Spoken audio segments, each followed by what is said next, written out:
Welcome to the Story King, where every tale unveils secrets buried in silence. Today's story will leave you breathless. The Silent Shadow. The arrow missed Commander Cale's throat by an inch. He didn't flinch. In the darkness of the Thornwood Forest, 5 years ago, he should have died. The ambush was perfect, 12 assassins, poison-tipped blades, and him alone, bleeding from a sword wound that painted the snow crimson beneath his boots. They circled like wolves, and Cale, the feared alpha of the Northern Territories, prepared for his last stand. Then she appeared, a figure in white, moving like smoke through the trees. No sound, no warning, just death delivered with surgical precision.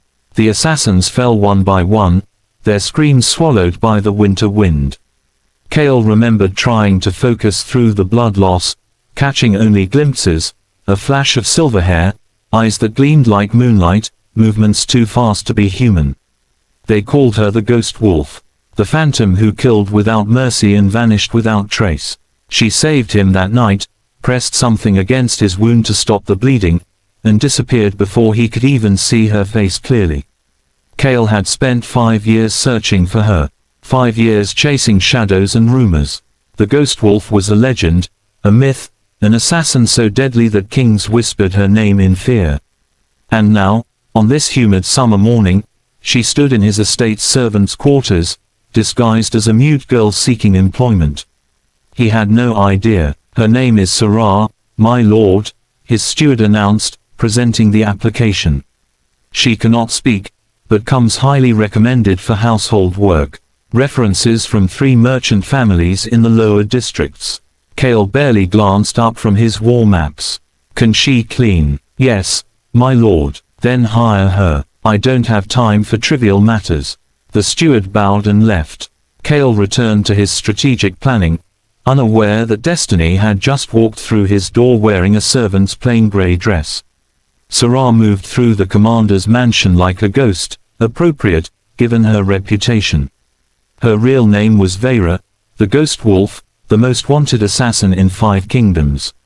The merchant references were forgeries.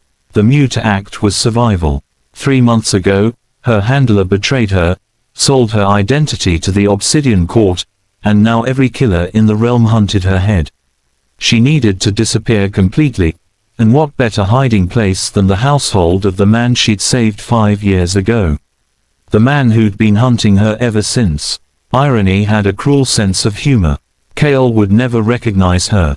That night in the forest, she'd worn a mask, her hair had been long and dark from dye, and he'd been half dead from blood loss.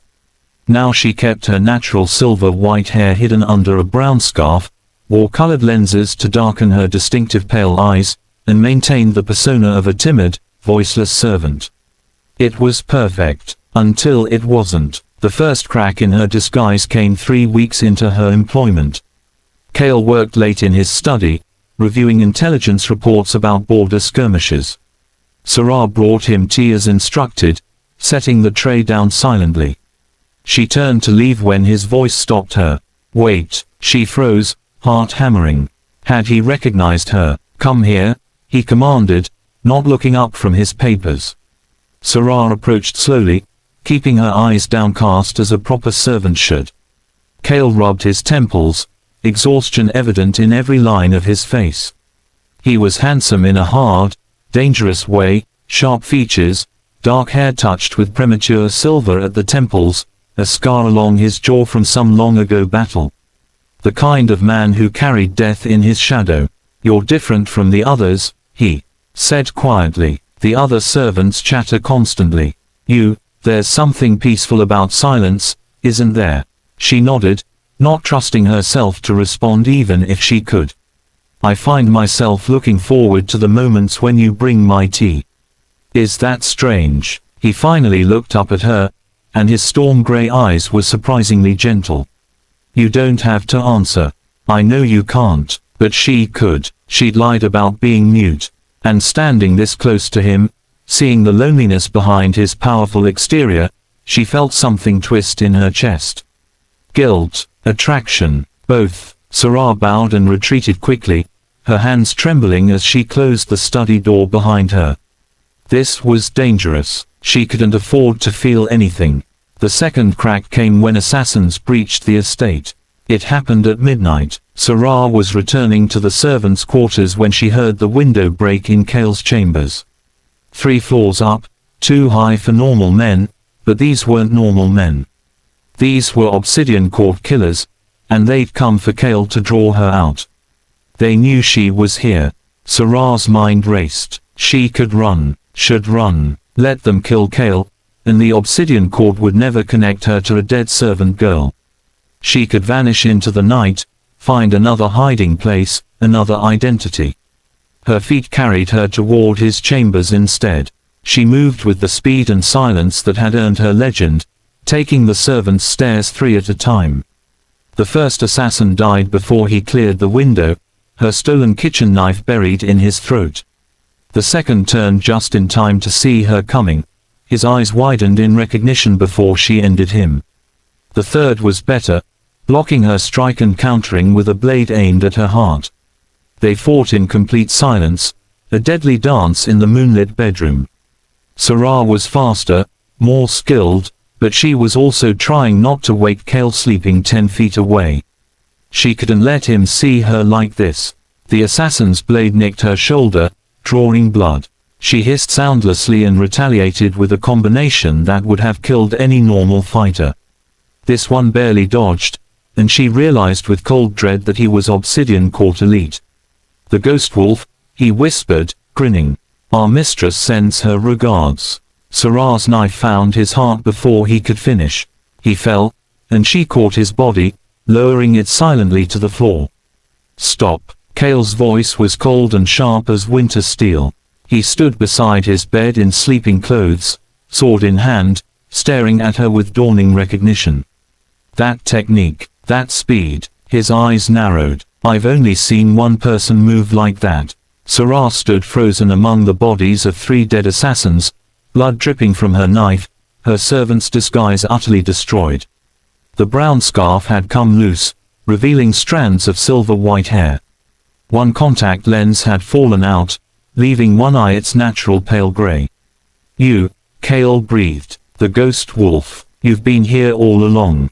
She could kill him, should kill him. Her body tensed for the strike, but his next words paralyzed her. Why did you save me? 5 years ago, and again tonight. Sarah's hand trembled on the knife. She'd asked herself that question 1,000 times. The first time, in the forest, she'd been hired to kill a different target nearby. Saving Cale had been impulse, stupidity. She'd seen him fighting alone against impossible odds, wounded but defiant, and something in her had refused to let him die. She'd regretted it for 5 years. Until now, staring into his eyes, she realized she didn't regret it at all. Slowly, carefully, Sarah opened her mouth and spoke for the first time since entering his household. Her voice was rough from disuse, barely above a whisper, because you reminded me of who I used to be. Before I became a killer. She swallowed hard. You fought with honor. Even facing death, you stood for something. I'd forgotten what that looked like. Cale lowered his sword slightly. You're not mute. No, the servant act was a disguise. Yes, you're hiding from the Obsidian Court. It wasn't a question. Cale had access to intelligence networks that rivaled kingdoms. They want you dead. They want everyone dead eventually. I just made their list sooner than most. Cale was silent for a long moment, studying her. Sarah waited for the inevitable, the call for guards, the chains, the execution. She was the most wanted assassin in 5 kingdoms, standing in his bedroom over 3 corpses, admitting to 5 years of deception. Instead, he did something that shocked her more than any attack. He smiled. I spent 5 years searching for you. Sent scouts to every corner of the realm, chased 100 false leads, interrogated countless informants. I wanted to find the ghost wolf, to thank her for saving my life, to understand why a legendary assassin would spare an enemy commander. He laughed softly, shaking his head. And you were here the entire time, bringing me tea. You should hate me. I'm a killer. I've taken dozens of lives. So have I, Kale interrupted quietly. I command armies. I've ordered deaths, executed traitors, burned enemy villages to ash. We're both stained with blood, Sarah. Or should I call you Vera? She flinched at her real name. How did you? I learned the ghost wolf's true name 3 months ago. Vera of the Northern Wastes, orphaned at 8, trained by the Shadow Guild, became their finest weapon by 16. His expression softened. I also learned that you've never killed an innocent. Every target was corrupt nobility, slavers, war criminals. You're not the monster you pretend to be. Tears burned behind Sarah's eyes. No one had ever looked at her like this, without fear or disgust, but with something dangerously close to understanding. The Obsidian Court won't stop, she whispered. They'll send more assassins. Staying here puts you at risk. Then we'll face them together. Kale stepped closer, close enough that she could feel the warmth radiating from him. I've been searching for you for 5 years, Vera. I'm not letting you disappear again. Why? The word broke from her lips. Why would you protect a killer? Because you protected me first. Because beneath the legend, I see someone who's tired of running. Someone who wants to be more than a weapon. His hand reached up slowly, giving her time to pull away. She didn't. His fingers brushed her cheek, achingly gentle. Let me help you. Let me give you what you gave me that night in the forest, a chance to survive. Sarah closed her eyes, leaning into his touch despite every instinct screaming that this was foolish, dangerous, impossible. Alphas didn't fall for assassins. Legends didn't get happy endings. But when she opened her eyes and saw the fierce determination in Kale's gaze, she thought maybe, just maybe, this legend could write a different story. The Obsidian Court is powerful, she warned. So am I. This won't be easy. Nothing worth having ever is. Sarah looked at the man who'd spent 5 years searching for her, who stood before her now offering alliance instead of chains, protection instead of punishment. The commander and the ghost wolf. The hunter and the hunted.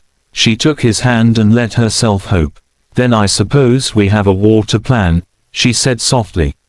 Kale's smile was wolfish and warm. Together, in the moonlight streaming through the broken window, surrounded by the evidence of her deadly skills and his unwavering courage. Something new was born, not love, not yet, but the promise of it, the possibility that two people stained with blood could still find redemption in each other. The ghost wolf had finally found her pack, and the alpha had finally found his legend. And so the Story King concludes another tale of secrets, shadows, and unexpected love. Subscribe for more stories that will capture your heart and ignite your imagination. Until next time, may your own legends find you when you least expect them.